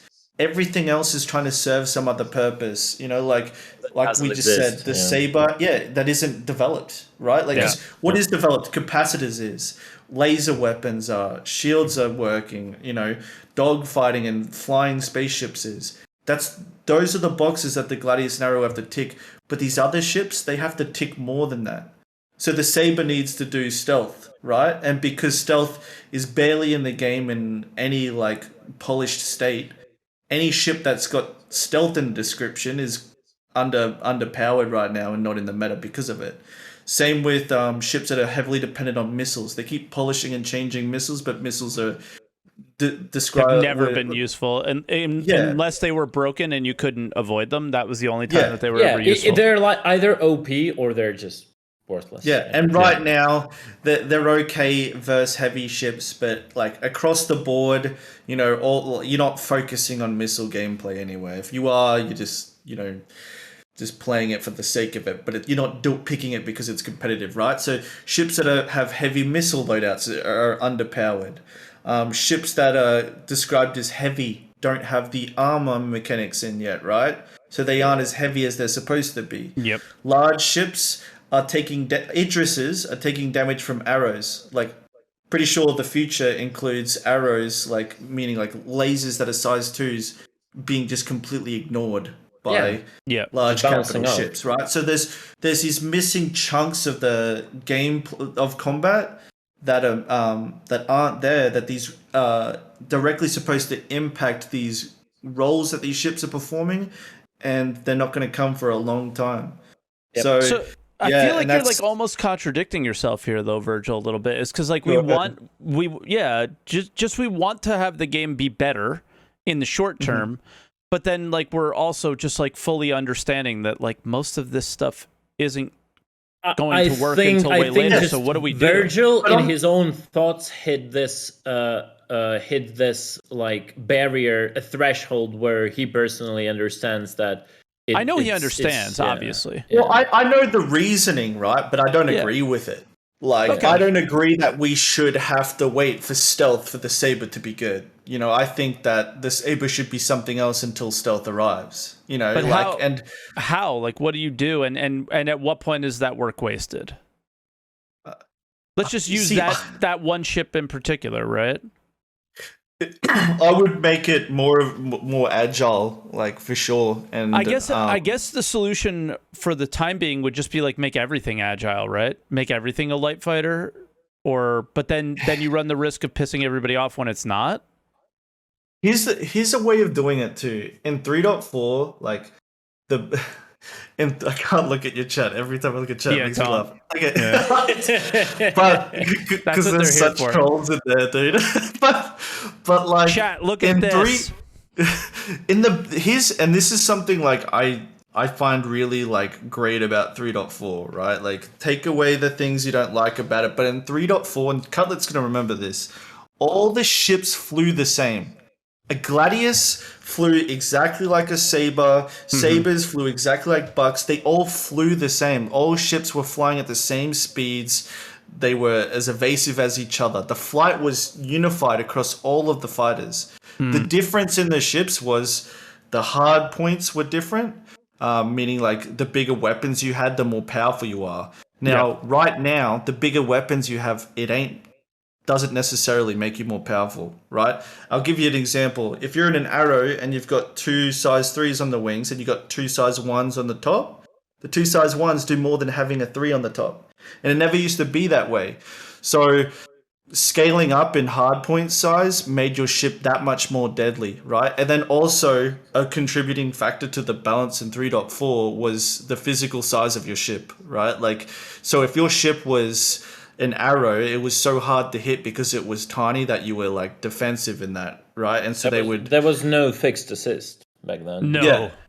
Yeah. So like the shape of the ship was so important, right? And then there was also, how many shields did the ship have? Stuff like that. And 3.4, mind you, I've only played from 3.4 till now, but 3.4 had the best balancing. You could fly 10 different ships competitively, and ever since we moved from 3.5 onwards, it's been 2, at best 3 ships ever. But back then 10 ships were good. Why? Because they all had unified flight, and it was the other contributing factors that they differed in. Like, for example, the Vandal ships were absolute beasts. You got shot by one time and it was over for you. They would one-shot you. But they were so fragile at the time. They were glass cannons. That was balance, right? And now they're tanky, so at the core, they're tanky, and stuff like that, right? Like a Vanguard, the weapons the convergence was so bad, etc. And they were sluggish and slow, but they were so tanky back then. So that was the balance, but they flew just like the other heavies. So I actually appreciated that more, because right now everything is like the meta is defined by how well the ship flies. Like in almost every scenario, it's completely flight centric now. Because the weapon differences aren't as much. Like the difference between a size 2 and a size 3 is actually like not that hot different. Back in the past, it used to just go up like, a size 2 was twice as good as a size 1. Size 3 was twice as good as a size 2. Now that difference is a lot smaller, means it's more flight centric with the meta, and that's why the Arrow Gladius is so good right now. Is because they fly so fast with combat geometry. So you want a funny off topic about 3.4 and stealth? Okay. I don't think a lot of people know or remember this, but in 3.4 we actually had a line of sight loss of the raider. Really? Oh, like you go around an asteroid or something? You hide in a crater on Jumptown without direct line of sight of approaching ship, and they never see you on radar until you peek out. So you get out of the ship, you stone foot, you see a ship approaching, and when he lands, you go back to your ship and take off, and they would never see you until like they have a line of sight on you, direct line of sight. You could hide behind the mountains, you could hide behind the inside of the craters and all that. Not many people remember that, but that was a thing. I never knew. And it was gone since in 3.5. I think it disappeared. Yeah. Just as little off topic about the good days of 3.4. Right. I got one question from chat. So they were going to come in and join the call, but they had to go. It was online, and he said, I wanted to bring up the subject of whether or not you guys felt CIG was trying to reinvent the wheel of ship combat, or were they taking inspiration from the genre of spaceship combat that date back to the 80s? This would be balancing choices and mechanics such as energy weapons are the best against shields versus ballistic being good against hull and armor. Maybe adopt a similar system to the X series games of having different flight modes or different mechanics such as combat mode or travel mode. I think we talked about it a little bit. So basically, the question is: are they reinventing a new, or are they getting inspired? You're saying that they're reinventing for like Star Wars, right? Because you mentioned the 80s. I think he's asking: are they reinventing the wheel, or are they taking inspiration from? I think both. Older games. CIG is very well known for inspiring in every aspect of the game from everything that existed, like starting with ship designs. And ending up with game mechanics. Like it's hard to create something new. Actually, we have to really understand that in game development, a new mechanic or a new game genre appears once a decade, right? Yeah. So it's like a MOBA gaming, like Dota was the first to reinvent like the completely new genre, right? And all that, like PUBG with beginning with the Arma 3 mod, like it created the whatever it's called, Battle Royale thing, right? Mm-hmm. But it happens once a decade, right? So like it's hard to not repeat after someone. But I think CIG is doing like a hybrid approach. This is a quadruple A game though, so yeah, it's like CIG is doing like a hybrid approach. They're definitely taking a look at other games and what they did, like capacitors, all that's like a direct call to other games. But they try to do it a little differently, and not always successfully differently. Like at some points, I would wish they just copy pasted a system from another game. Like for example, with capacitors, I feel they did it wrong after like trying all of it. It took me a week to understand that I don't like the way the capacitors works, like at all. Their argument with capacitors was to get rid of this tribal like rituals of getting into combat, like overclock your shields, put your shield front, and then start it all over again, right? They wanted decision making. I think what they've ended up doing with capacitors is getting back to the same tribal rituals you do. You switch back and forth shield and guns every pass. Like, at least that gives you a huge advantage over a person who is not doing this.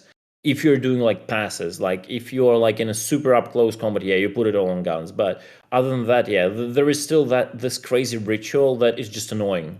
it doesn't really make any decision making. It's just more muscle or memory and more buttons you have to press while in combat, just to be okay. Yeah. Like for example, playing like capacitors for this time, I still feel single seaters, and that's my opinion. Everyone can disagree with me. I totally accept it. I feel capacitors overall is a good idea, but I feel at least single seaters should have one big capacitor. And if they would have one big capacitor, there would be much more decision making in combat. You will actually manage your capacitor and come up with decisions to how to spend that capacitor, either on shields or guns, right? I think that would be much more. And that's, again, getting back to the research questions, that's not new. What's the game? HunterNet did that, right? That's not new. Yeah, you it's really hard to invent something new. But I would prefer Star Citizen copying that system instead of like 3 capacitors, which literally make no sense. Like guns are not even capacitors. Like it's capacitors inside of capacitors, and the system that they work is makes no sense. Like it's weird. In the question he asked, he mentioned the 80s, right?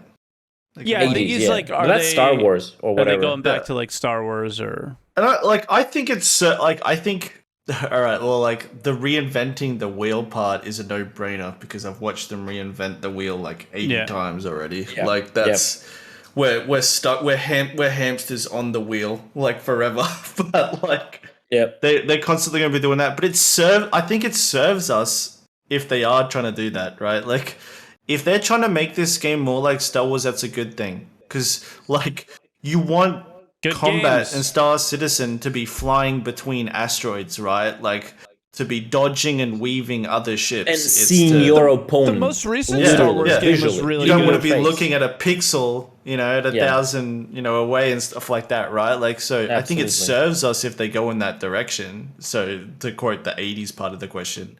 Are they reinventing the wheel? Yeah, like it and they might got to stop not, at some point. They have to stop at some point. I'm hoping this is it. I think everyone has to understand here, and chat too, like, sorry that I will talk for you a bit. Virgil is not saying that the combat necessarily has to be one-dimensional, basically, like Star Wars, where you fly only forward. No, definitely not. It's just, we're talking probably about the feeling you get during the combat. You see your opponent. It needs to be epic, right? Yeah, like you see your opponent, you have the chases. It still can be like 6 degrees of freedom, right? It's just, it shouldn't be even line, basically. It should be more Star Wars. Mike, have you seen that clip of Tarada? Which one? Attacking the Javelin? Have you seen that? Or the Bengal, he's attacking the Bengal? And the piece came off, that one?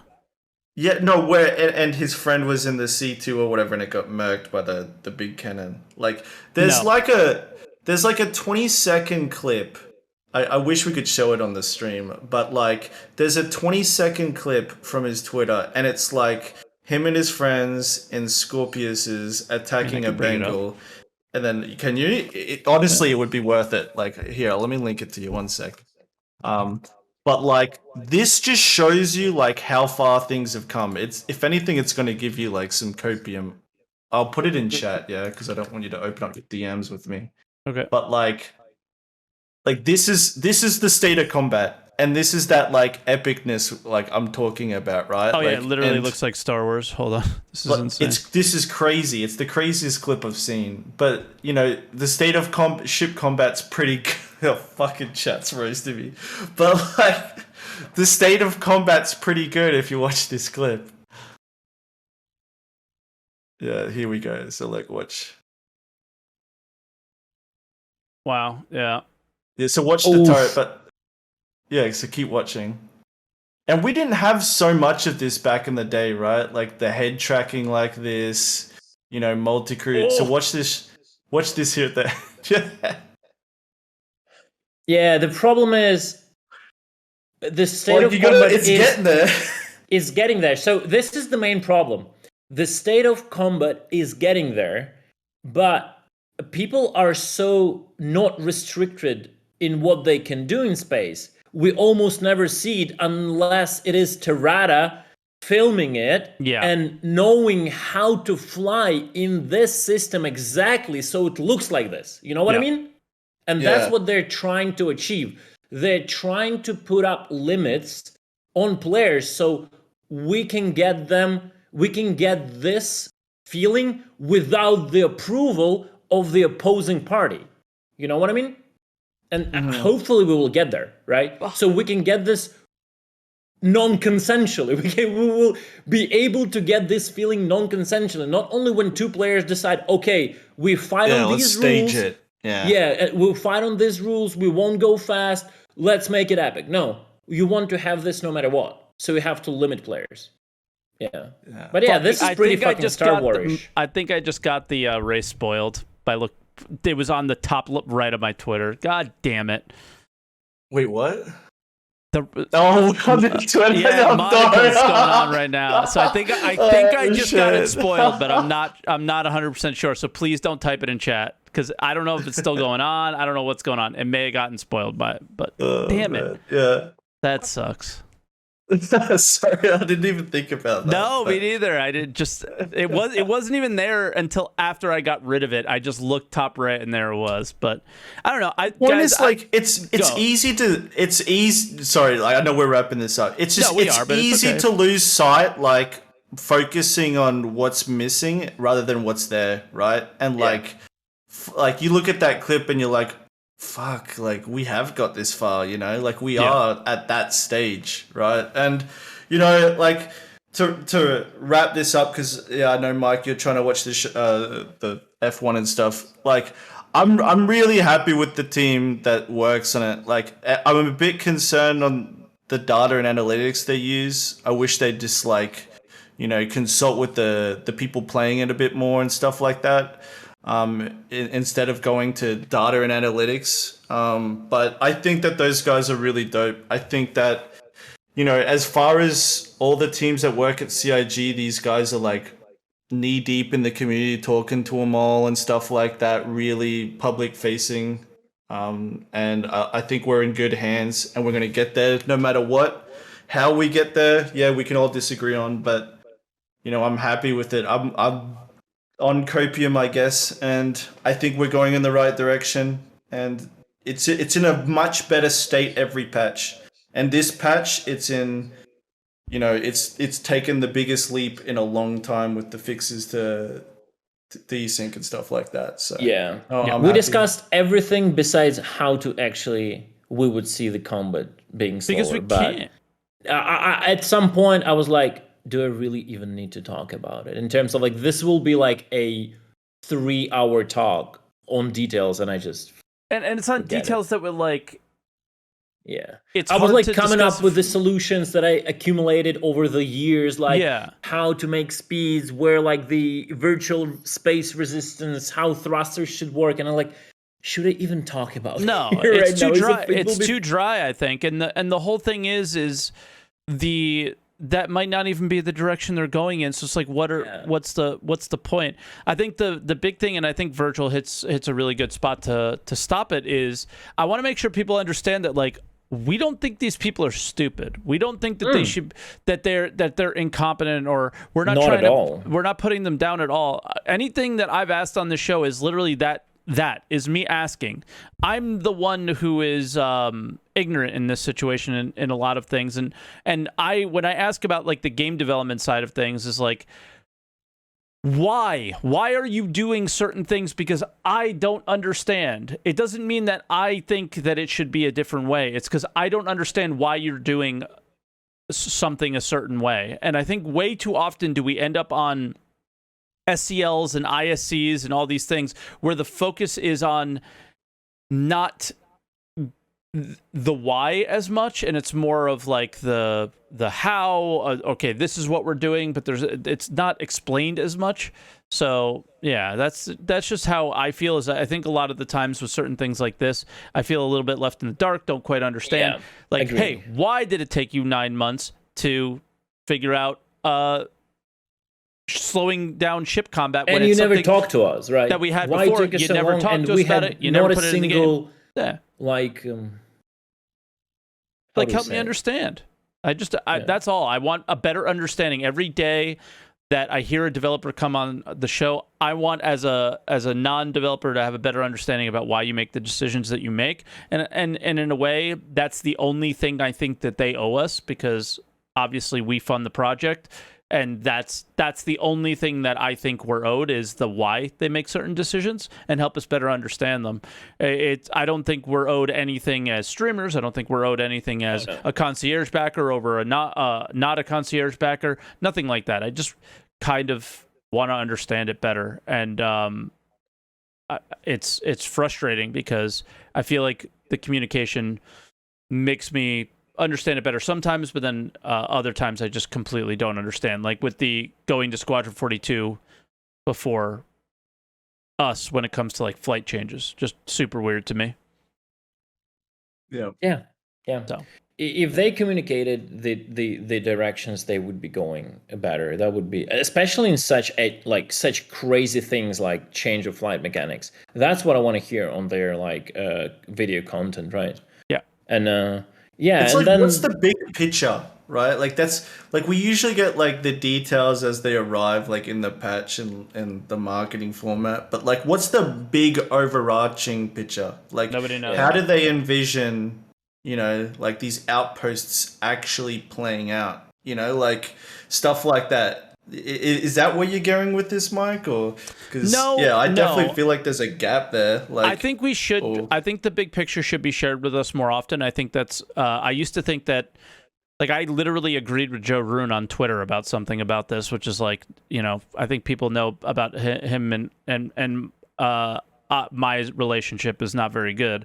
The thing that he said was like, the only person that really does share the overall vision of the game is Chris. So not having him on camera and not having him do the letters of the chairman, things like that, you end up losing sight of what the vision is, because they never share that on their shows ever. Yeah. It's just the little microcosms that they're working on in the moment, because they're afraid of the community. They get upset with the community. We saw the Roadmap Watchers comments, things like that. And they can argue all they want about the fact that those are just, the bad people out there. It's not you. Yeah, okay, that's bullshit. And I think that they at times are human, and they can't handle the criticism. The pressure, and that's something that it's human. I can't handle it. I've been struggling with criticism a lot more lately than I ever have before. For some reason, I've been more sensitive to it.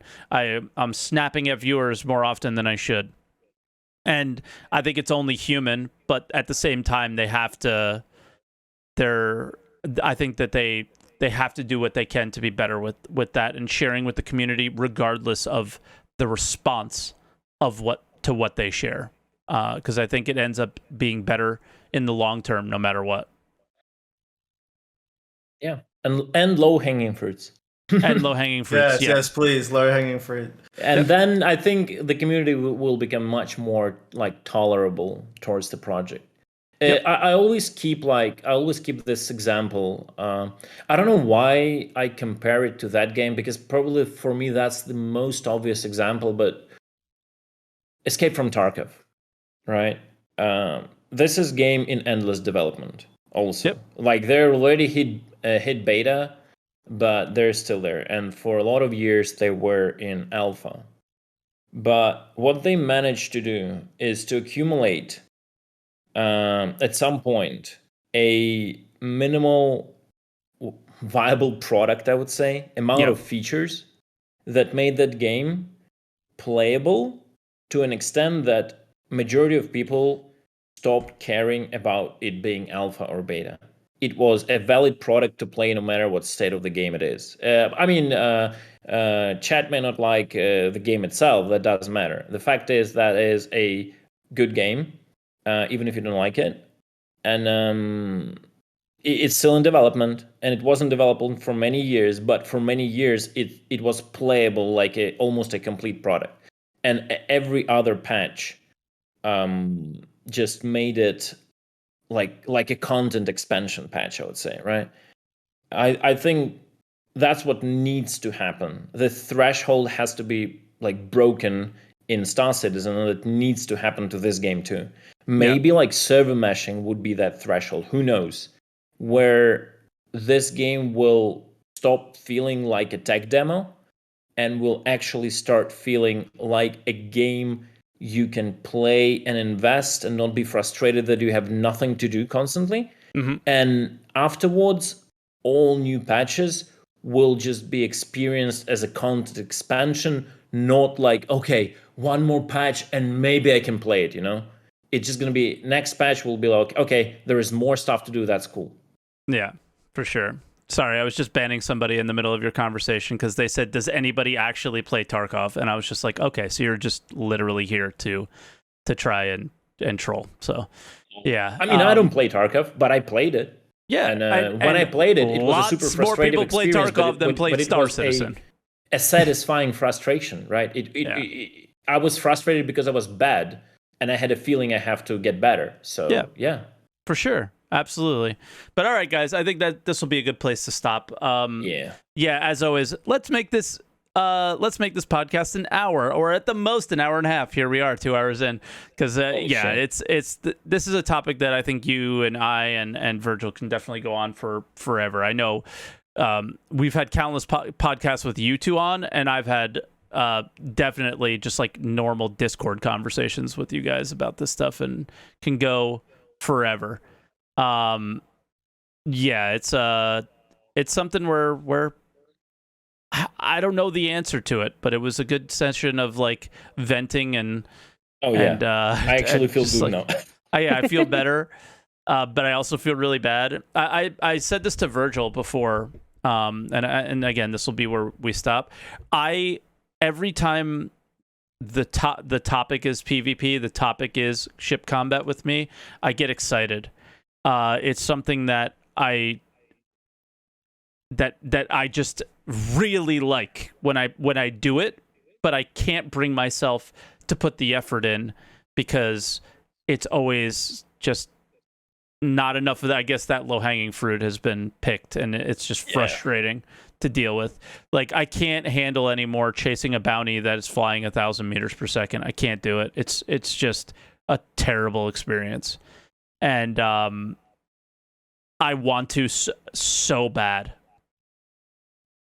And yeah, I just want it to be good, and I love these conversations. So thanks for coming on, guys. Oh, thanks for the invitation. It was great, actually. Yeah, get some sleep, Virgil. And to get some talk. Yeah. But too late for that. Yeah. What time is it? This was fun. This was fun. I'm glad we did it. And really good. And good to see you, back on Twitch, Cutlet. I'm glad you're around. Not for long, maybe, though. I might disappear again if I will actually start moving to Germany. Yeah. And God knows when I will be able to go back online. It will all depend on a lot of stuff. I was talking a lot about that yesterday. I think you heard it, Virgil, right? You were there on stream, yeah. Yeah, I was there. Yeah. Like, it's like, where do I live and all that. That's a lot of questions, because right now I have to live only with my parents and like in one room. It's crazy there. Yeah, man. Yeah, I'm not going to go into that right now. It's not the part of the show. So yeah. But stay safe, dude. Stay safe. It's man. Yeah, awesome to have you around. So it's all good. Shit. Thanks. Yeah, man. All right, guys. Thanks for coming on again, and we'll talk to you soon. Next time. Yep, GG's. Next time they make a change. Later, guys. Later. Bye. All right. That was the podcast. It was different. Let me know, first off, if you get to the end of this, let me know what you guys thought about it, because it was definitely different than what we normally do, but I liked it. I think we're going to, no matter what, we're going to talk over each other a little bit. There's always going to be that. I totally understand. You have three, I think, fairly strong personalities and people that want to get their points across, and it's difficult to tell when people were done talking and things like that. So we were all trying not to interrupt each other, but it's going to happen. So that feedback, guys, I understand if you say it, but I do understand that problem. Nobody had cameras open, right?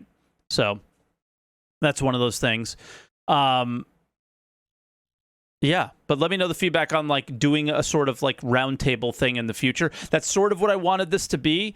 I wanted more people. I'm seeing some of you guys type in chat to have come on, because I respect them as as pilots. Like, I'm not going to name you guys, but I had fun.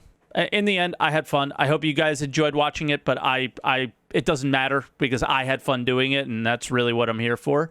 And the YouTube stuff, like, comment, subscribe, all that crap. And if you're on Twitch, use your Twitch Primes because, don't waste them. All right? And that'll be the podcast. Thanks for watching, guys.